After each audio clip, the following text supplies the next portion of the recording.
2014 March 8, സമയം രാത്രി 12 മണി. Kuala Lumpur അന്താരാഷ്ട്ര വിമാനത്താവളം പതിവ് പോലെ തിരക്കിലാണ്.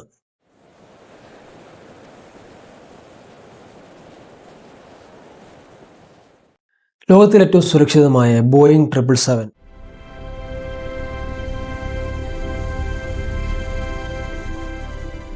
ബീജിംഗിലേക്ക് പറക്കാൻ തയ്യാറെടുക്കുന്നു. Flight number MH370.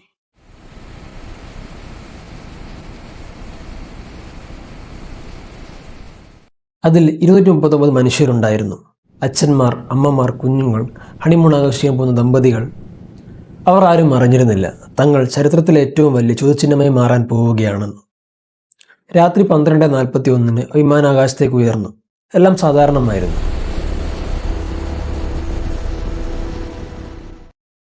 Pilot captain Sahari Ahmed ഷായും കോ പൈലറ്റ് ഫാരിഖ് അബ്ദുൽ ഹമീദും കോക്പിറ്റിലുണ്ടായിരുന്നു. കാലാവസ്ഥ ശാന്തമായിരുന്നു. വിമാനത്തിന് സാങ്കേതിക തകരാറുകളൊന്നും ഉണ്ടായിരുന്നില്ല. പക്ഷെ പറന്നുയർന്ന 32 മിനിറ്റുകൾക്ക് ശേഷം ആകാശത്തിനും കടലിനും ഇടയിൽ വെച്ച് 63 മീറ്റർ നീളവും 250 ടൺ ഭാരവുമുള്ള വിമാനം അപ്രത്യക്ഷമായി. ഒരു തരം സ്ഫോടനമില്ല, അപായ സന്ദേശമില്ല. റഡാറിൽ നിന്നും അത് മാഞ്ഞുപോയി. ഇന്ന് ടോക്കിയോളജിസ്റ്റ് നമ്മൾ നോക്കാൻ പോകുന്നത് MH370 വിമാനത്തിന് എന്ത് സംഭവിച്ചു, നമുക്ക് കിട്ടിയ തെളിവുകൾ എന്തൊക്കെയാണ്. എല്ലാവർക്കും വീഡിയോയിലേക്ക് സ്വാഗതം.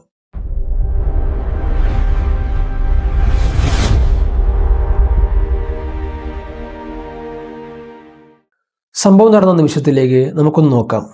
വിമാനം ടേക്ക് ഓഫ് ചെയ്ത് ക്രൂസിംഗ് ആൾട്ടിറ്റ്യൂഡിലെത്തി, അതായത് 35,000 അടി. സമയം രാത്രി 1:19. വിമാനം മലേഷ്യൻ വ്യോമാതിർത്തി വിട്ട് വിയറ്റ്നാം അതിർത്തിയിലേക്ക് കടക്കുകയാണ്. മലേഷ്യൻ എയർ ട്രാഫിക് കൺട്രോൾ പൈലറ്റിന് സന്ദേശം നൽകി. MH370 കോണ്ടാക്ട് ഹോ ചി മിൻ 120.9. Good night. കോക്പിറ്റിൽ നിന്നും മറുപടിയും വന്നു. Good night Malaysian 370. ഇതാണ് ആ വിമാനത്തിൽ നിന്നും പുറത്തു വന്ന അവസാനത്തെ വാചകം. എന്താണ് ട്രാൻസ്പോണ്ടർ?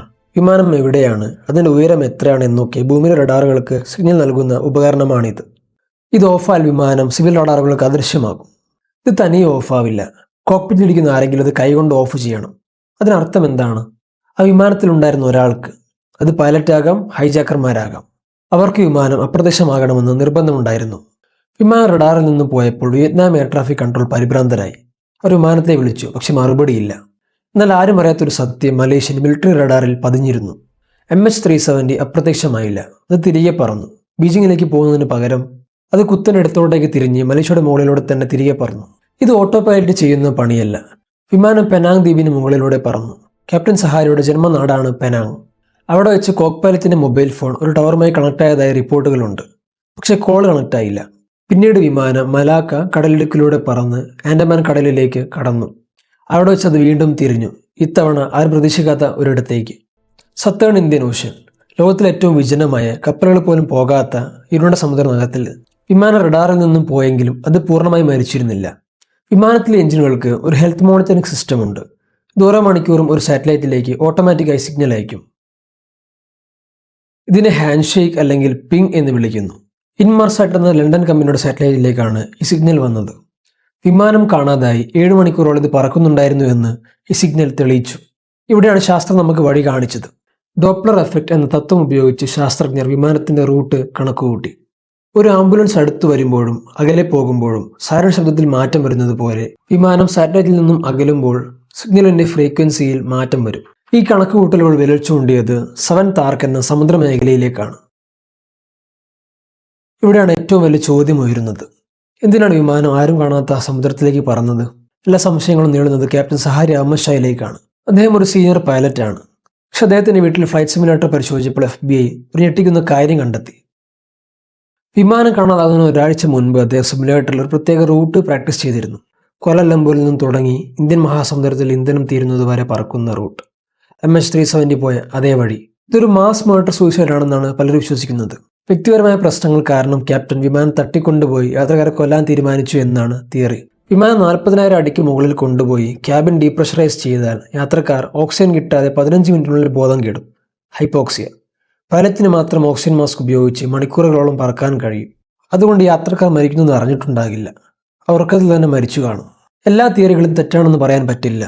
കാരണം നമുക്ക് തെളിവ് വേണം. 2015 ജൂലൈ 29 വിമാനം കാണാതായി 1 വർഷത്തിന് ശേഷം. ആഫ്രിക്കയ്ക്കടുത്തുള്ള റീയൂണിയൻ ഐലൻഡ് എന്നൊരു ചെറിയ ദ്വീപിൽ ഒരു വസ്തു കരക്കടിഞ്ഞു. അതൊരു വിമാനത്തിന്റെ ചിറകിന്റെ ഭാഗമായിരുന്നു, ഫ്ലാപ്പറോൺ. പരിശോധനയിൽ അത് MS-37 ചിറകാണെന്ന് തിരിച്ചറിഞ്ഞു. ഇതോടെ ഒരു കാര്യം ഉറപ്പായി, വിമാനം തകർന്നിട്ടുണ്ട്. അത് ഇന്ത്യൻ ഓഷ്യനിൽ തന്നെയാണ് വീണതും. പിന്നീട് മഡഗാസ്കർ, മൊസാംബിക് എന്നിവിടങ്ങളിൽ നിന്നും ചില ഭാഗങ്ങൾ കിട്ടി. എന്നാൽ പ്രധാന വിമാനം എവിടെ? സമുദ്രത്തിന്റെ അടിത്തട്ടിൽ കിലോമീറ്ററുകളുടെ ആഴത്തിൽ പർവ്വതങ്ങളും കൊക്കകളും നിറഞ്ഞ ഇരുണ്ട ലോകത്ത് അതിന്നും കിടക്കുന്നുണ്ട്. അവിടെ നിന്നും ബ്ലാക്ക് ബോക്സ് കിട്ടിയാൽ മാത്രമേ അവസാന നിമിഷം ആ കോക്പിറ്റിൽ നിന്ന് സംഭവിച്ചു എന്ന് നമുക്ക് അറിയാൻ സാധിക്കുകയുള്ളൂ. 10 വർഷങ്ങൾ കഴിഞ്ഞിരിക്കുന്നു. ആധുനിക സാങ്കേതികവിദ്യ ഇത്രയും വളർന്നിട്ടും നമുക്ക് വിമാനത്തിനെ കണ്ടെത്താൻ കഴിയുന്നില്ല.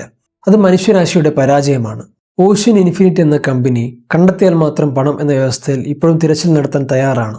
പുതിയ റോബോട്ടിക് സബ്മറീനുകൾക്ക് സമുദ്രത്തിന്റെ ഏതാഴത്തിലും പരിശോധിക്കാൻ കഴിയും. MH370 വെറുമൊരു വാർത്തയല്ല, അത് 239 കുടുംബങ്ങളുടെ കണ്ണീരാണ്. അവർക്കൊരു ഉത്തരം വേണം. അവരുടെ പ്രിയപ്പെട്ടവർക്ക് എന്ത് സംഭവിച്ചു? അവർ എവിടെയാണ് അന്ത്യവിശ്രമം കൊള്ളുന്നത്? നിങ്ങളുടെ അഭിപ്രായം എന്താണ്? ഇതൊരു പൈലറ്റ് ആത്മഹത്യ ആയിരുന്നോ? അതോ വിമാനത്തിൽ തീപിടുത്തമുണ്ടായോ? അതോ ഇതൊരു ഹൈജാക്കിംഗ് ആണോ? നിങ്ങളുടെ അഭിപ്രായങ്ങൾ താഴെ കമന്റ് ചെയ്യുക. കൂടുതൽ മിസ്റ്ററികൾക്കും ടെക്നോളജി അറിവുകൾക്കും നമ്മുടെ ചാനൽ സബ്സ്ക്രൈബ് ചെയ്യുക. മറ്റൊരു വീഡിയോയുമായി നമുക്ക് ഇനിയും കാണാം. ഇതുവരെയ്ക്കും it's me Abhay, signing of.